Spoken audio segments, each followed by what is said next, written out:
La légende du château d'Isran à Vion en Ardèche. Au sommet d'une colline escarpée surplombant la vallée du Rhône, le château d'Isran à Vion en Ardèche se dresse comme un témoin silencieux du temps, enveloppé de brume et de mystère. Ces pierres noircies par les siècles portent les marques des batailles, des intrigues et des secrets qui y furent scellés, laissant derrière elles une légende troublante que le vent murmure encore aux oreilles des curieux. On dit que le château fut édifié au XIIIe siècle par les seigneurs d'Isran, une lignée aussi puissante qu'énigmatique. Ils auraient pactisé avec des forces occultes pour protéger leur domaine des envahisseurs. Selon une vieille chronique, une pierre magique, appelée l'huile d'Isran, aurait été enchâssée dans les fondations du château.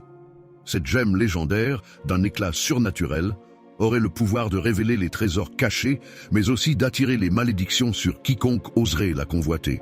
Une autre histoire, encore plus sombre, hante les mémoires, celle de la dame d'Isran, une femme à la beauté surnaturelle qui vivait recluse dans la haute tour.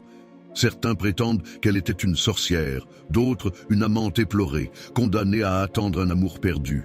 Les villageois murmurent qu'elle apparaît encore parfois les nuits de pleine lune, drapée dans une robe d'ombre, errant parmi les ruines à la recherche de son amant ou maudissant ceux qui profanent le château.